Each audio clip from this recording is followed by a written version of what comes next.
Vamos voltar na aula passada novamente.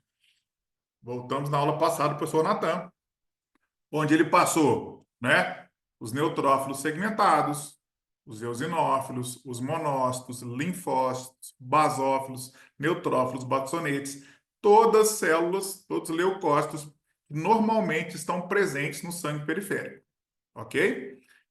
Como que a gente faz para saber como que essas células estão distribuídas no hemograma do paciente? A gente verifica isso através do leucograma. Quais informações que nós temos no leucograma? Nós temos a global de leucócitos ou leucometria global, ou seja, o aparelho conta quantos leucócitos tem naquele sangue daquele paciente. Naquela amostra que foi aspirada, qual foi o total de leucócitos que o paciente, que o aparelho contou. Depois, a gente libera para o solicitante a diferencial de leucócitos. Como assim, professor, a diferencial de leucócitos? Quais são os leucócitos presentes naquela leucometria global? Aquela leucometria global, ela é composta por quais tipos de células? Olha, pode ser neutrófilo bastonete, aí tem lá a quantidade de neutrófilo bastonete, neutrófilo segmentado, linfócito, monócito, eosinófilo e basófilo. A soma de cada porcentagem dessas células vai me dar a leucometria global. Certo? Então, nós temos a contagem global geral. Quantos leucócitos que eu tenho? Exemplo, 10 mil. 10 mil leucócitos por milímetro cúbico de sangue. Desses 10 mil, 6 mil são neutrófilos segmentados. 20 mil são linfócitos. Ó, 20 mil, 2 mil são linfócitos. Então, 6 com 2, 8 mil. E nós vamos somando as células até encontrar os 10 mil leucócitos que estão ali, com as células que nós vamos encontrando na parte de contagem, na contagem daquelas células diferenciais, né? Veja bem, eu trouxe aqui agora um exemplo de um leucograma que os valores. E a gente sempre bate muito nessa tecla, que já até teve alguns casos de debater isso muito com cliente, até com prescritor mesmo, com solicitante, né? Que os valores de referência da diferencial de leucócitos são sempre baseados na contagem absoluta de leucócitos. Olha só, a maioria dos laboratórios até hoje, quando ela faz a contagem global de leucócitos, ó, quantos leucócitos que eu tinha por milímetro cúbico daquele paciente? Esse paciente aqui, ó, tem 1.880 leucócitos. Destes 1.880, 288 são neutrófilos bastonetes, 657 segmentados, 38 eosinófilos. A soma de todos esses aqui vai dar 1.880. Esse aqui é um valor real, é um valor absoluto, é a contagem absoluta de leucócitos, certo? É através desses parâmetros que nós vamos ver se aquela célula está em quantidade normal, aumentado ou diminuído na corrente sanguínea. Esse é o valor absoluto. Vou contar mais uma outra história. Quando eu trabalhava também, há 15 anos atrás, eu formei, estava lá perto do governador Valadares, lá na saudosa, na CIP Raidan. Imagina você, a secretária, ter que digitar número por número da global de leucócito, a quantidade de bastonete, a quantidade de segmentado, certo? Fazer tudo digitado manualmente, sem automação que tem hoje. Ou então, um pouquinho mais atrás, na datilografia, na máquina mesmo, né? O bioquímico, o biomédico, na época, lá passava para a secretária para ela digitar os resultados. Então, ela lá no datilógrafo lá ia digitar a quantidade de números, 658, 113. Então, principalmente os médicos que formaram há mais tempo, eles foram acostumados com os valores de referência referente à porcentagem, que a gente chama de valor relativo, a contagem relativa de leucócitos, tá? Só que os valores de referência hoje, na atualidade, a gente não deve olhar para essa coluna aqui. A gente sempre deve olhar pelo valor absoluto. Quer ver um exemplo? Olha só. Aqui, nesse caso, a gente tem uma informação que os linfócitos típicos do paciente estão em 35%. Tá vendo? Linfócito típico, 35%. Valor de referência, 20 a 50. Pô, beleza. Esse paciente aqui está tranquilo, ele não tem uma redução de linfócito, ele não tem uma linfopenia, ele está normal. A quantidade de linfócito dele está normal. Mas será que está mesmo? Não está. Que olha só, a gente sempre tem que olhar o valor absoluto. Esse paciente tem 658 linfócitos em cada milímetro cúbico de sangue. O valor de referência para a faixa etária dele, ó, é de 1.000 a 4.000.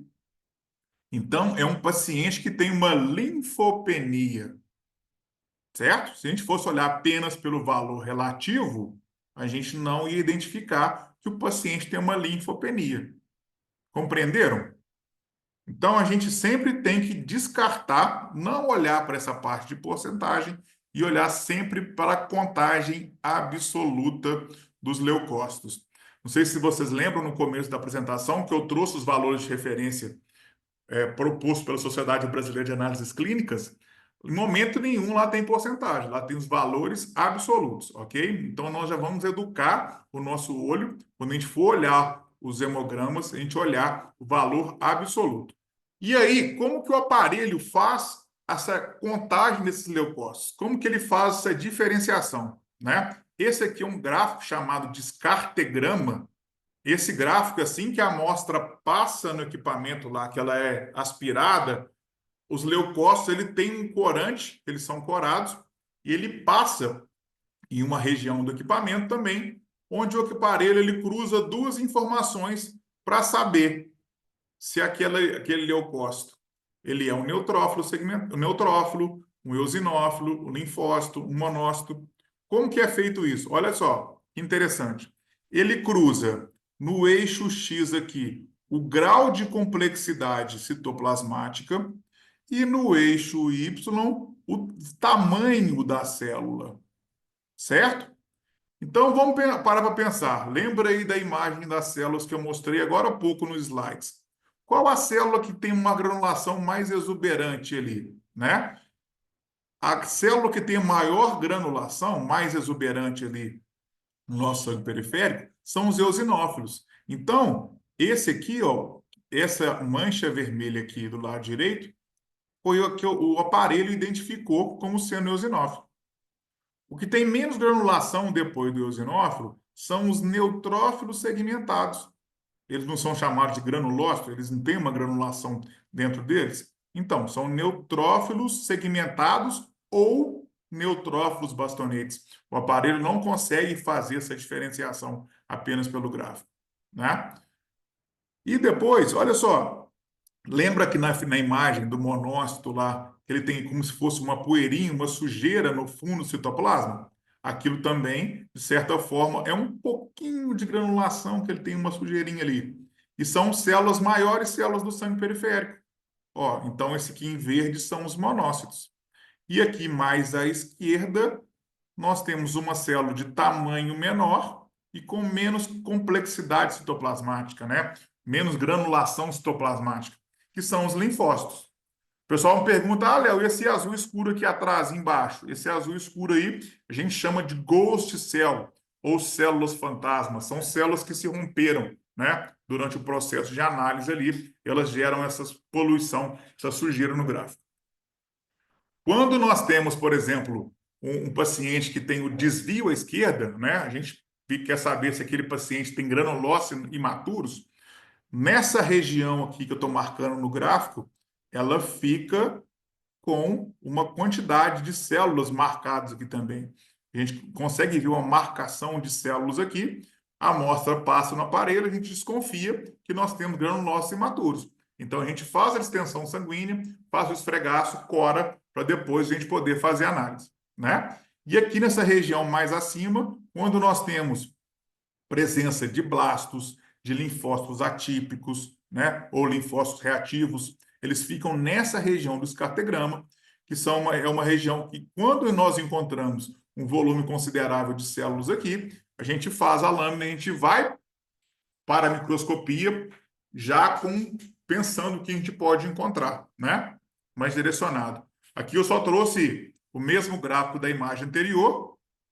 E esse aqui é um gráfico de um paciente que ele tem uma neutrofilia. Olha como que está muito mais escuro aqui a parte de neutrófilos, né? É muito mais escuro essa região, né? E vocês conseguem perceber que aqui logo acima tem uma região em azul escuro. Está um pouco discreto aí, mas a gente consegue verificar que tem uma certa nuvenzinha no azul mais escuro aqui, que são justamente os granulócitos imaturos, que são os metamielócitos, mielócito, pode haver promielócito, né? Então, quando a gente olha isso com o resultado que veio do equipamento, a gente já vai para a lâmina com o olho procurando esse tipo celular. Então, a terminologia do leucograma, né? Nós temos a leucocitose, que é o aumento da leucometria global em relação ao valor de referência, quando o leucócito está acima do normal. Nós temos a leucopenia, que é a diminuição da leucometria global em relação ao valor de referência, né? Daqui a pouco vou mostrar alguns casos para vocês, né? Quando eu tenho um aumento na concentração de neutrófilo, eu tenho uma neutrofilia, aumento na contagem de neutrófilo. Olha que interessante. Lembra que os neutrófilos, ele é uma célula granular, que ele tem uns granulozinhos? Parece uma poeirinha que parece uns grãozinhos no citoplasma dos neutrófilos. Ah, professor, ele é neutrófilo segmentado por quê? Porque o núcleo dele sofreu segmentação, né? Esses grânulos aqui presentes são grânulos que são bactericidas.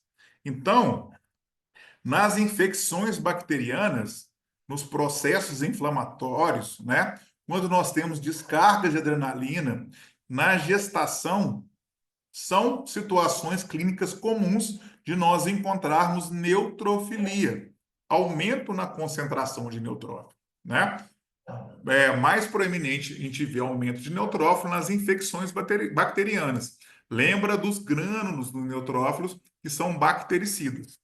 E a neutropenia, quando eu tenho uma diminuição na contagem de neutrófilos em relação ao valor de referência, a gente encontra ela com mais frequência nas infecções virais, né? E na rotina laboratorial, na paciente que faz a quimioterapia, né? Que normalmente é um medicamento quimioterápico, um dos efeitos adversos que ele tem, ele causa a redução na produção dos neutrófilos ou até mesmo no consumo desses neutrófilos, tá? Na corrente sanguínea, com que haja uma redução desses neutrófilos, ok? Então, o paciente, quando ele faz, antes de fazer um novo ciclo de quimioterapia, o médico pede o hemograma e ele olha muito pela contagem de neutrófilo. Normalmente, quando a contagem de neutrófilo está abaixo de 1.000, o paciente não pode fazer a quimioterapia naquela vez e ele espera para fazer um novo ciclo ou alguma vez também o médico passa uma medicação para ele, que é o nome popular, o nome comercial é o granuloquine, que é um medicamento que ele estimula, vai lá na medula óssea e estimula aquela célula tronco hematopoética a se diferenciar na linhagem granulocítica e produzir uma quantidade maior de neutrófilos, tá? Para que o paciente não fique um período maior sem fazer aquela quimioterapia. Já devem ter ouvido falar também no termo desvio à esquerda. O que é esse desvio à esquerda?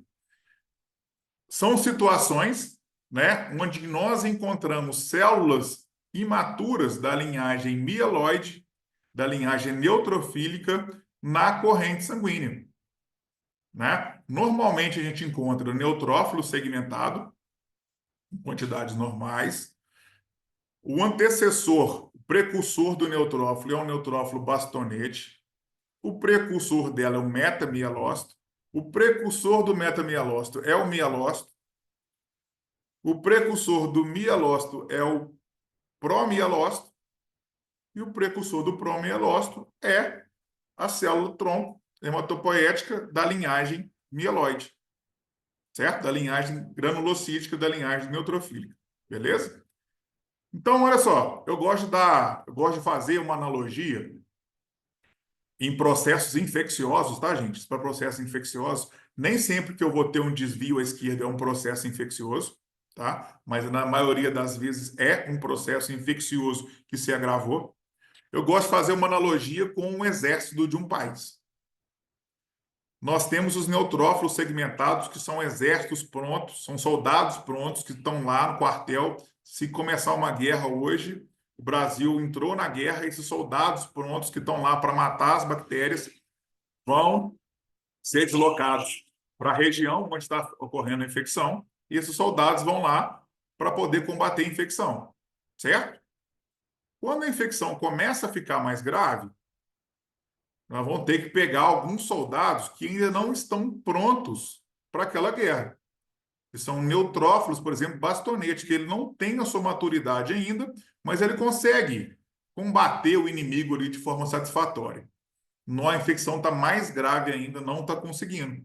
Aquela guerra está mais difícil do que a gente imaginava. Vamos chamar aqui os reservistas. Vamos chamar lá o Natan, que é reservista, o Leonardo, que é reservista. Nunca pegou numa arma na vida, mas vão para a guerra assim mesmo. Né? Ele não tem uma capacidade bactericida tão proeminente igual os neutrófilos segmentados têm, mas ele vai para a guerra assim mesmo. Gente do céu, não está dando certo. Nem o reservista está dando conta. Então, vamos mandar aqui levar os adolescentes.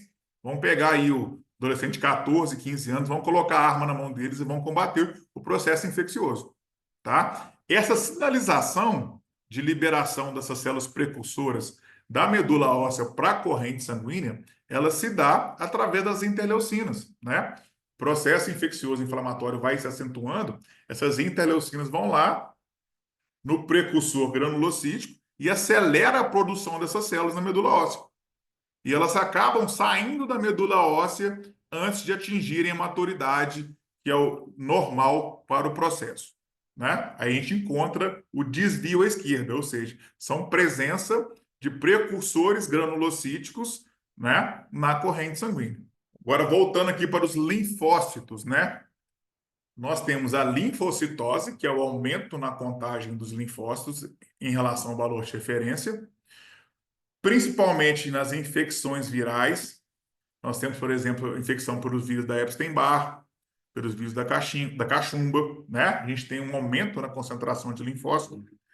E também tem vírus que ocorre uma redução na contagem de linfócitos, ocorre uma redução no linfócito, uma linfopenia, né?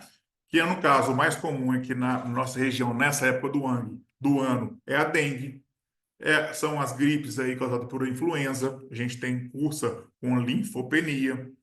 Na síndrome da imunodeficiência humana, né, na AIDS, o paciente desenvolve o quadro de AIDS porque ele tem uma redução drástica na contagem de linfócitos, né? Então, essa linfopenia vai fazer com que o paciente tenha uma redução da sua imunidade.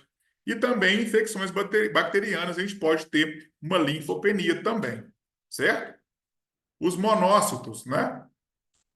A gente não usa o termo monopenia, redução de número de monócitos. A gente usa porque o valor de monócito, de basófilo e eosinófilo são valores, a porcentagem baixa na corrente sanguínea. Então, a gente normalmente não utiliza esse termo monopenia, eosinopenia ou basopenia. A gente normalmente cita quando há o aumento, né? Uma monocitose, por exemplo, é um aumento na contagem de monócitos.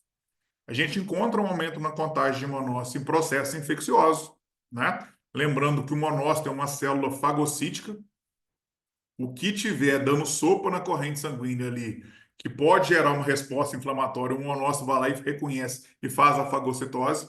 Tem alguns autores que brincam que o monócito é o lixeiro, né, da nossa corrente sanguínea. O que tiver ali atrapalhando, que não faz parte do nosso sistema imune como um todo, ele vai lá e limpa aquela bagunça que estava ali, né? Então, nos processos inflamatórios, eu também encontro a monocitose. Na quimioterapia, onde há uma destruição tecidual por causa do agente quimioterápico, a gente encontra também um aumento de monócito, porque houve a destruição das células pela quimioterapia. Veja bem, então há restos celulares naquela região onde foi o processo. Então, nós precisamos deslocar os monócitos para lá, para eles poderem fazer a fagocitose. Nós temos a eosinofilia, que é um aumento na contagem de eosinófilos, né? Esse aumento na contagem de eosinófilos, basicamente, a gente encontra em duas situações, não em duas situações reacionais na nossa corrente sanguínea, que são as reações alérgicas e as parasitoses intestinais. A gente tem um aumento de eosinófilo, uma eosinofilia. E tem a basofilia também, que é um aumento na contagem de...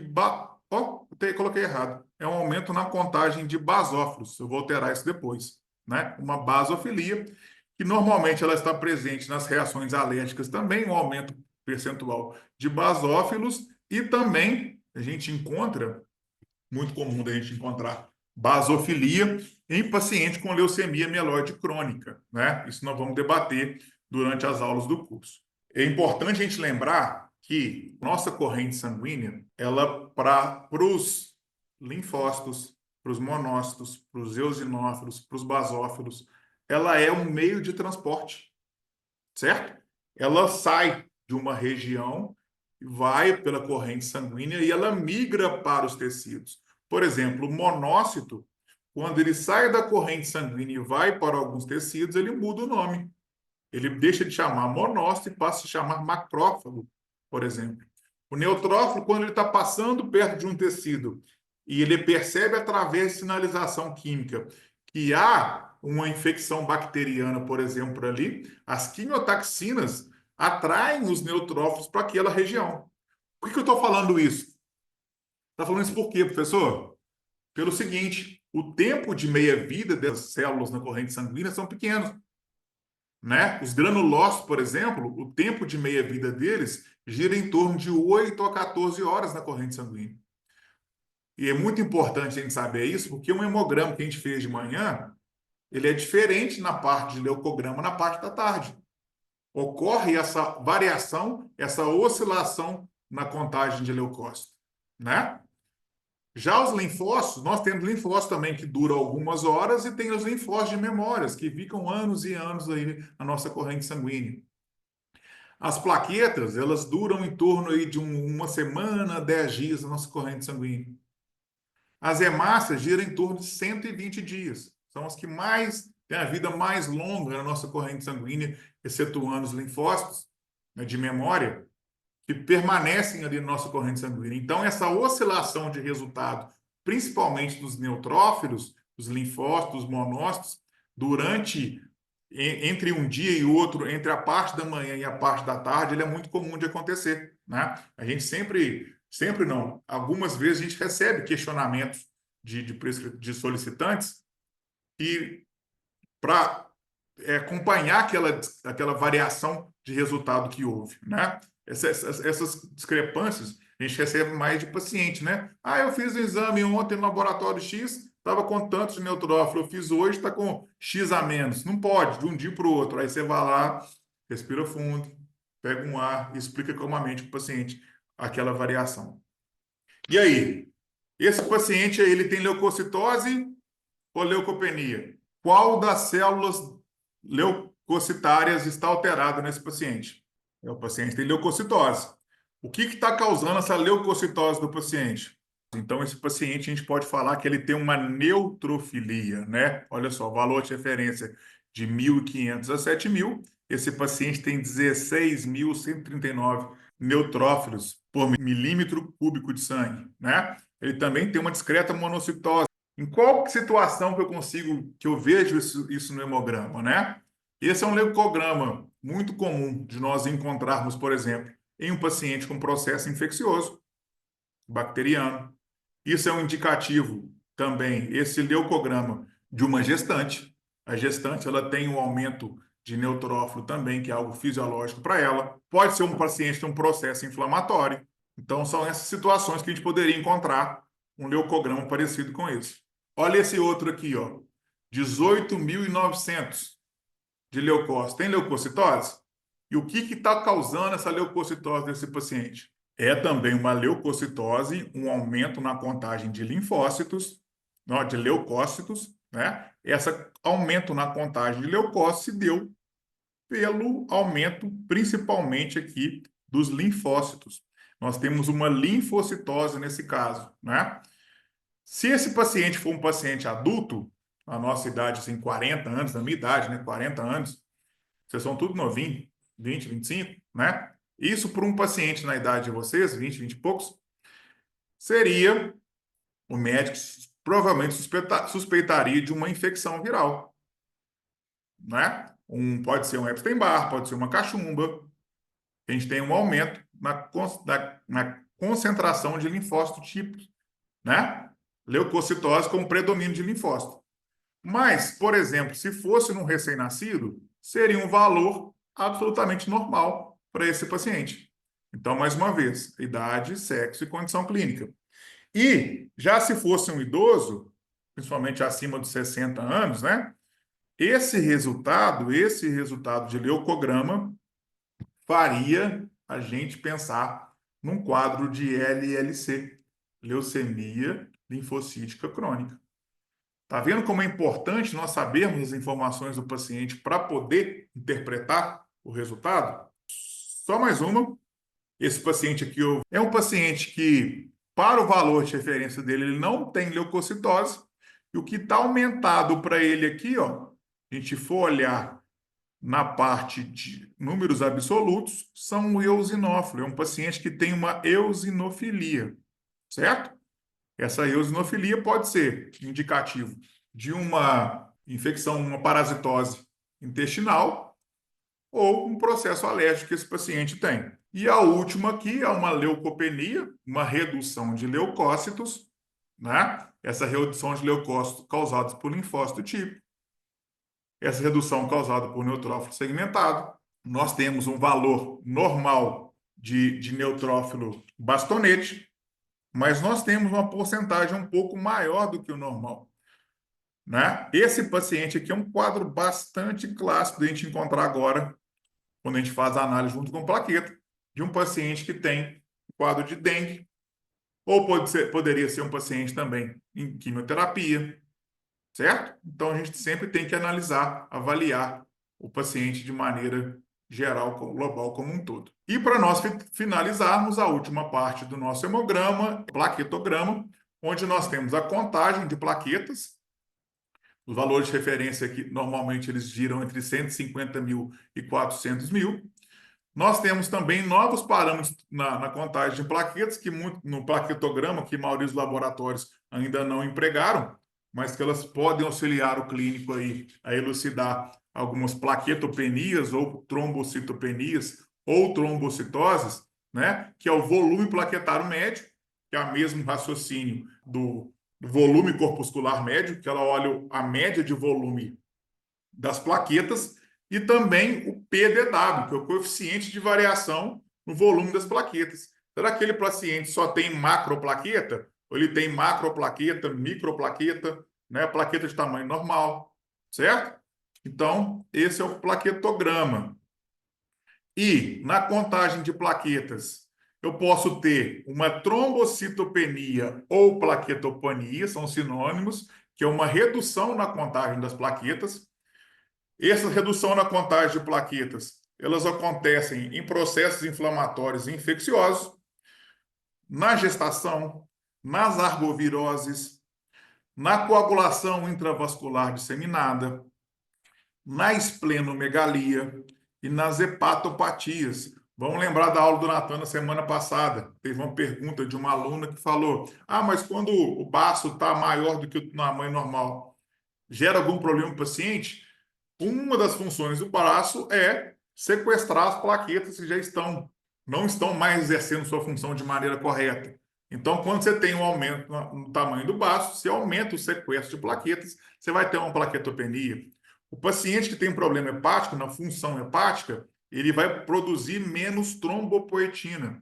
Se ele produz menos trombopoetina, ele vai produzir menos um fator que estimula a produção de plaquetas na medula óssea. Então, esse paciente vai ter uma trombocitopenia ou plaquetopenia. Existe também a trombocitose, que é aumento na contagem de plaquetas, e também a plaquetose. Só que eu acho a plaquetose um nome tão feio que eu nem coloquei no slide, tá? A trombocitose ou a plaquetose é um aumento na contagem de plaquetas. também ocorrem em processos inflamatórios e infecciosos, tá? É muito comum também em pacientes que estão em recuperação do processo de anemia, a gente ter um aumento na contagem de plaquetas, porque o estímulo que vai para a medula óssea para estimular o aumento de produção das células da linhagem mieloide, de forma indireta, a gente tem também um aumento na produção de plaquetas. E no paciente que teve a retirada do baço, a esplenectomia. Como ele teve retirada do baço, né? E uma das funções do baço é o sequestro dessas plaquetas que não tem mais, que estão disfuncionais, você vai ter um aumento na contagem de plaquetas desse paciente.